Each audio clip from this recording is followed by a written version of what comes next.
Nation समाचार सुनने वाले सभी दर्शकों को अमरजीत का प्यार भरा नमस्कार, सत श्री अकाल, अस्सलाम वालेकुम और या अली मदद। सुने इस हफ्ते के मुख्य समाचार।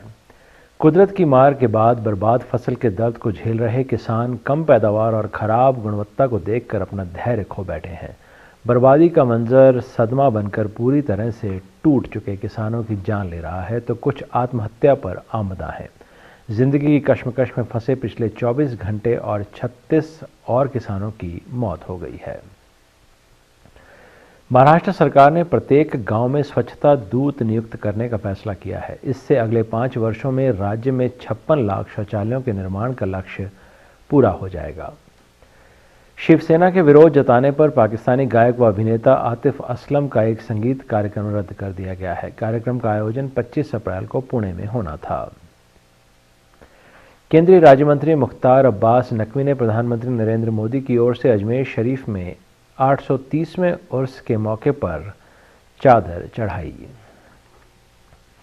केरल के कई हिस्सों में भारी बारिश के दौरान आसमानी बिजली की चपेट में आने से 3 लोग मारे गए हैं। बारिश के कारण कई स्थानों पर यातायात पर बुरा प्रभाव पड़ा है। प्रधानमंत्री के गृह राज्य गुजरात के स्थानीय निकायों के उपचुनाव में भारतीय जनता पार्टी ने कुल 38 सीटों में से 33 सीटें जीती हैं। कुदरती कहर के बाद उत्तर प्रदेश के किसानों पर सरकार सितम ढा रही है। बेमौसम बारिश से बर्बाद हुई किसानों की फसल के लिए मिलने वाले मुआवजे में कई कमियां सामने आई हैं। कम राशि का चेक देने के बाद अब किसानों को ऐसा चेक दिया गया जो बाउंस हो गया है। हरियाणा सरकार ने योग गुरु बाबा रामदेव को राज्य का ब्रांड एम्बेसडर बनाया है। इसके साथ ही राज्य ने रामदेव को कैबिनेट मंत्री का दर्जा दिया था, जिसे बाबा ने ठुकरा दिया। केंद्र सरकार ने बड़ा फैसला लेते हुए हिंदी दिवस पर दिए जाने वाले पुरस्कारों से पूर्व प्रधानमंत्री इंदिरा गांधी और राजीव गांधी का नाम हटा दिया है। कश्मीर घाटी के उच्च पर्वतीय इलाकों में बीते 24 घंटों से लगातार जारी हिमपात और निचले क्षेत्रों में मूसलाधार बारिश से झेलम समेत सभी प्रमुख नदी नालों का जलस्तर फिर खतरे के निशान से ऊपर पहुंच गया है। तिरुचिरापल्ली तमिलनाडु के एक कस्टम ऑफिस के लॉकर से 5 करोड़ रुपए मूल्य का करीब 16 किलो सोना चोरी हो गया है। इसे तस्करों से जब्त किया गया है। प्रधानमंत्री नरेंद्र मोदी की कनाडा यात्रा के दौरान उनका यह कहना कि भारत के किसी प्रधानमंत्री को कनाडा आने के 40 वर्ष लग गए, इसका कांग्रेस ने कड़ा विरोध करते हुए बताया कि यूपीए शासनकाल के दौरान उनके प्रधानमंत्री मनमोहन सिंह कनाडा दौरे पर गए थे।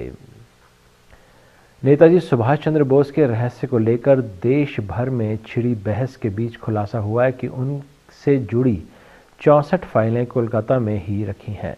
नेताजी के वंशज व प्रपौत्र अभिजीत राय का कहना है कि 1947 से लेकर 1968 तक की गई जासूसी व अन्य चीज़ों से जुड़ी फाइलें पश्चिम बंगाल सरकार के पास रखी हैं। इसी दफ्तर में 62 अन्य फाइलें भी हैं जिन्हें अभी सार्वजनिक नहीं किया गया है। दिल्ली की पहली महिला बस चालक बनने की औपचारिकताएं आंध्र प्रदेश की रहने वाली वी सरिता ने पूरी कर ली। सरिता को बस चलाने के बैज में भी जारी कर दिया गया है।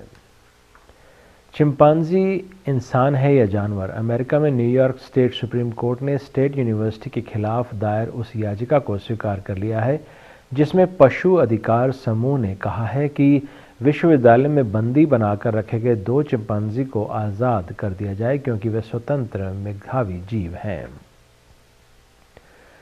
चीनी राष्ट्रपति चिनफिंग ने पाकिस्तानी संसद के संयुक्त सत्र को संबोधित करते हुए कहा कि पाकिस्तान उस वक्त चीन के साथ खड़ा था जब वह विश्व में अकेला था। बीजिंग और इस्लामाबाद के एक दूसरे का अभूतपूर्व सहयोग मिला है।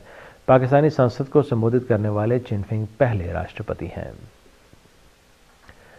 मिस्र के अबदस्त राष्ट्रपति मोहम्मद मुर्सी को अदालत ने 20 साल तक जेल की सज़ा सुनाई है। मुर्सी को इत्तेहादिया प्रेसिडेंशियल पैलेस के बाहर दिसंबर 2012 में प्रदर्शनकारियों की हत्या करवाने के मामले में सज़ा सुनाई गई है। इस मामले में अदालत ने 63 साल के मुर्सी के अलावा मुस्लिम ब्रदरहुड के 12 शीर्ष नेताओं को भी 20 साल जेल की सज़ा सुनाई है। लीबिया में आंतरिक संघर्ष से ग्रस्त होकर शरण लेने यूरोप जा रहे सैकड़ों प्रवासी उस समय अपनी जान गंवा बैठे जब उनकी नौका भूमध्य सागर में डूब गई। हादसे में 700 प्रवासियों के मारे जाने की आशंका है। पोप फ्रांसिस ने अंतर्राष्ट्रीय समुदाय से भविष्य में इस तरह के हादसों को रोकने की अपील की है। 100 साल से भी ज्यादा समय पहले दुर्घटना के शिकार हुए टाइटैनिक जहाज की कुर्सी को 1 लाख पाउंड में नीलाम किया गया है। इसके खरीदार का नाम उजागर नहीं किया गया है। पाकिस्तान सुप्रीम कोर्ट ने खैबर पख्तूनख्वा सरकार को एक क्षतिग्रस्त मंदिर का पुनर्निर्माण कराने के आदेश दिए हैं।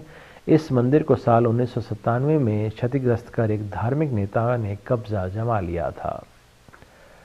बिहार में मंगलवार रात आए तूफान से 54 लोगों की मौत हो गई और 150 से ज्यादा जख्मी हुए हैं। इस प्राकृतिक आपदा में पूर्णिया में 40, मेघपुरा में 7, भागलपुर व सुपैल में 1 और कटिहार में 2 जानें गई हैं। अब रेलवे के अनारक्षित श्रेणी का टिकट लेने के लिए काउंटर पर जाने की जरूरत नहीं है। मोबाइल ऐप के जरिए मोबाइल फोन से अनारक्षित टिकटों की पेपरलेस बुकिंग की प्रणाली शुरू की गई है। अमेरिका के राष्ट्रपति बराक ओबामा ने अजमेर के मशहूर सूफी संत हजरत ख्वाजा गरीब नवाज मोइनुद्दीन हसन चिश्ती की दरगाह के लिए एक चादर भिजवाई है। फिल्मों में रोल दिलाने व मॉडलिंग के नाम पर छात्र छात्राओं से ठगी कराने वाले एक शातिर ठग को कनॉट प्लेस थाना पुलिस ने गिरफ्तार किया है। पुलिस को शक है कि आरोपी दिल्ली व मुंबई में रहने वाले 250 छात्र छात्राओं से 2 करोड़ रुपए से भी ज्यादा की ठगी कर चुका है। पूर्व प्रधानमंत्री जवाहरलाल नेहरू द्वारा नेताजी सुभाष चंद्र बोस के परिवार की 20 सालों तक जासूसी कराने संबंधी खुलासे के बाद बोस के वंशजों ने नेहरू का भारत रत्न वापस लेने की मांग की है। सुप्रीम कोर्ट ने सोमवार को कहा कि वह विदेश में बसे लोगों को मताधिकार देने की मांग का समर्थन नहीं कर सकता। यह कहते हुए कोर्ट ने इस संबंध में दायर एक जनहित याचिका को खारिज कर दिया है। इसमें विदेश में बसे नागरिकों को मताधिकार से वंचित करने वाले नागरिकता कानून में किए गए संशोधन को रद्द करने की मांग की गई थी। महाराष्ट्र सरकार ने मंत्रियों और वरिष्ठ अधिकारियों को मिलने वाले गार्ड ऑफ ऑनर की व्यवस्था को खत्म करने का फैसला किया है। अमेरिकी राज्य कैलिफोर्निया की विधानसभा ने 1984 के सिख विरोधी दंगे को नरसंहार करार दिया है। विधानसभा ने एक प्रस्ताव पारित कर इस दौरान हजारों सिखों की हत्या, दुष्कर्म और प्रताड़ना के लिए भारत सरकार को जिम्मेदार ठहराया है। इसमें कहा गया है कि सरकार और कानून प्रवर्तन अधिकारियों की इसे अंजाम देने में भूमिका थी और वे हत्याएं रोकने के लिए कोशिश करने में नाकाम रहे। जापान में बुलेट ट्रेन की रफ्तार ने पहले के सभी रिकॉर्ड तोड़ दिए हैं। जापान रेलवे ने बताया कि 7 कोच वाली इस ट्रेन ने 603 किलोमीटर प्रति घंटे की रफ्तार से चलकर नया कीर्तिमान स्थापित किया है।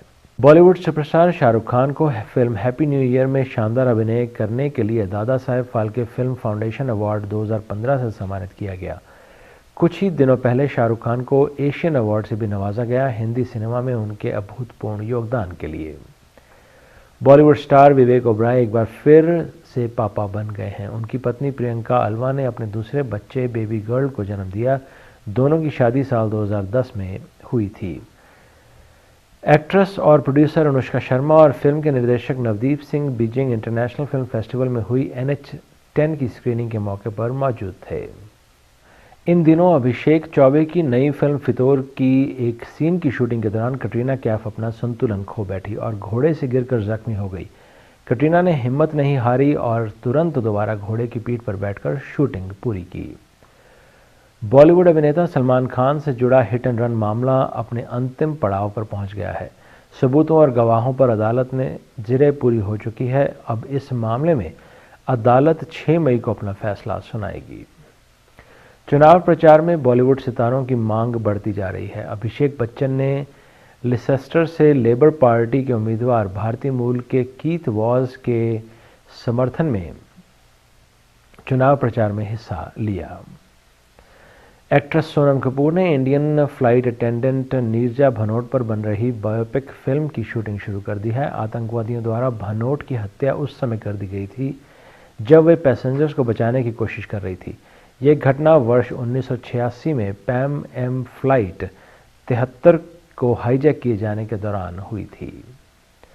बॉलीवुड की क्लासिक फिल्म शोले भारत में रिलीज होने के 40 सालों बाद अब पाकिस्तान में रिलीज हो गई है। फिल्म इस शुक्रवार को पाकिस्तान के 36 सिनेमाघरों में 3D में रिलीज की गई और पहले वीकेंड पर 30 लाख से ज़्यादा का बिजनेस किया। इसी के साथ आज के एशियन समाचार यहीं समाप्त होते हैं। अगले हफ्ते आज ही के दिन इसी समय सुनना न भूलिए एशियन समाचार। तब तक के लिए अमरजीत को आज्ञा दीजिए। नमस्कार, सत श्री अकाल, अस्सलाम वालेकुम और या अली मदद।